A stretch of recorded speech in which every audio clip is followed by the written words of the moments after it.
Hello, everybody. I'm Brad Davis, and I'm here today with Dan Tully and Dean Kilborn of Kilborn and Tully, Connecticut's elder law and disability law firm. And we're here to talk about benefits that are available to veterans. Dan, I can imagine that there are benefits available to veterans who were wounded or disabled in wartime, but how does this tie into your elder law practice? Brad, that's a great question. And it's obvious that someone who went through a wartime situation and was wounded, that the VA would take care of them. Well, what is not so well known is that a lot of our elder law clients deal with on a daily basis, the expenses and the burdens of long-term care. Brad, whether it's Alzheimer's, Parkinson's, MS, or ALS, these are people who served in World War II or the Korean conflict. Later, we're going to see Vietnam veterans coming through the pipeline. This is what Tom Brokaw called the greatest generation. And folks that are facing all kinds of healthcare issues. And it's unfortunate that people are not really aware that there are some terrific benefits that are available to them that can save them thousands of dollars. Brad, in our discussion today, we're going to talk about non-service connected disabilities.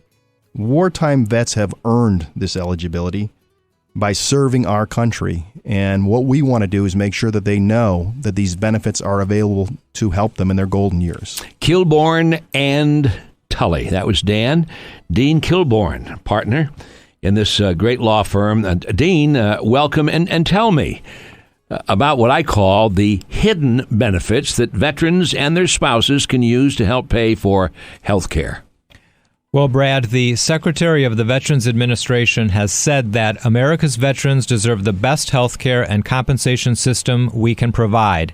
And we are here to talk about a type of financial benefit that most veterans know nothing about. And it's a benefit that they have earned in service to this nation. Now, financially, these benefits can range from $998 a month to $1,842 a month, meaning veterans can get extra non-taxable income up to $1,842 a month to help pay for health care costs. Dean, can you explain to me, if you can, in layman's terms, how someone can be eligible for this program? Well, first of all, Brad, you have to be a veteran who is either permanently and totally disabled or over the age of 65. And the great thing about this benefit is it also extends to the widow of a veteran. And if you are a veteran and you need some assistance with health care costs, then you may qualify. Then the Veterans Administration looks at a combination of both income and assets, and there's a specific formula they use. There's a gross household income, there's a permissible income limit, and then they would also look at the assets, that is the net worth of the individual seeking these benefits, and that's all your assets except your personal home. The home is excluded. So it is income and assets that the VA looks at. Right.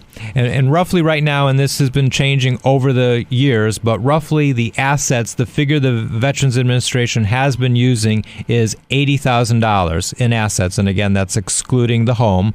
But whether you're a single veteran or married, $80,000 is the figure that the VA would use. So that's on the asset end.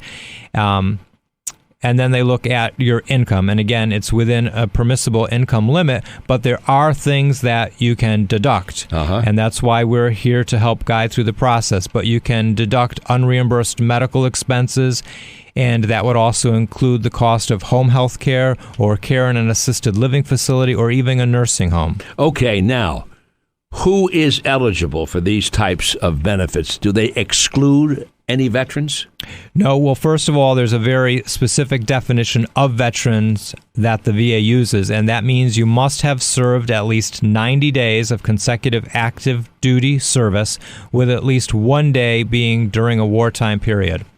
A wartime period is World War I, World War II, which we know goes from December 7th, 1941 to December 31st, 1946. The Korean War from June 27th, 1950 to January 31st, 1955. And Brad, those would probably be our biggest two areas for Right. our clients, but it also includes the Vietnam War and the Gulf War.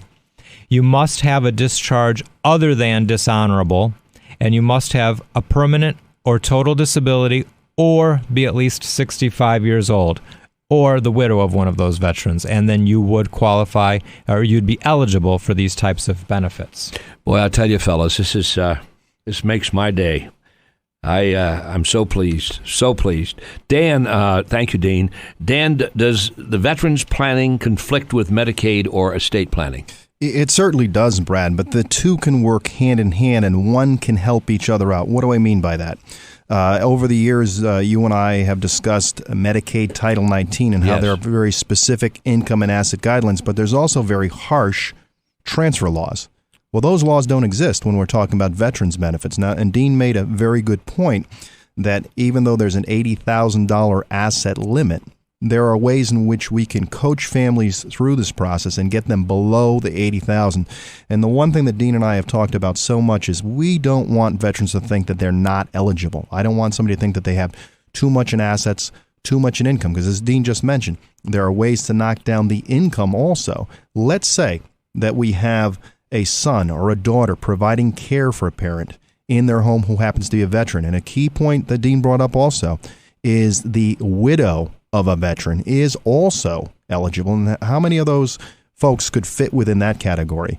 It's very, very important that they know that there are ways in which they could become eligible for veterans benefits even if they were not eligible for Medicaid Title 19, and that's for home care, assisted living, and other health care costs. Now, we do need to be extremely careful because Dean and I have seen many cases coming through our office where seniors are receiving, veterans are receiving advice from folks who are not aware of the Medicaid Title 19 rules. Specifically, they may have them make a transfer of assets and be not aware of the fact that that could create a 5-year period of ineligibility or could affect them for the next Right. 5 years. So it's important when you're getting advice on this, you're getting advice on people who understand the veterans benefits and people who understand the tax laws and who understand elder law, Medicaid Title 19 issues so they don't cause more problems for themselves. They might get eligible for the VA, but they could compose significant problems for the Medicaid Title 19. But the two can work together, Brad. There's ways in which if someone's trying to get through a 5-year waiting period, and they may not need nursing home care, and they are going through their lifetime of savings, that this veterans benefit will help stretch those dollars and make it so that they can live their life with dignity, they can live at home, they can stay at home. But it's very, very precise. And Dean and I have spent a lot of time preparing this and preparing our clients, and we've seen so many people who are benefiting from this. And like you called it when we started off on this CD, the hidden benefit. And so many people are eligible for this, and they don't even realize that. All right, my friends, Kilborn and Tully, Dean and Dan. Here's that toll-free number that you should call. I'm telling you right now, 1-888-583-8838. You got that? 1-888-583-8838. And I hope you'll call as soon as you can. I'm Brad Davis for Dean Kilborn and Dan Tully. Have a pleasant day.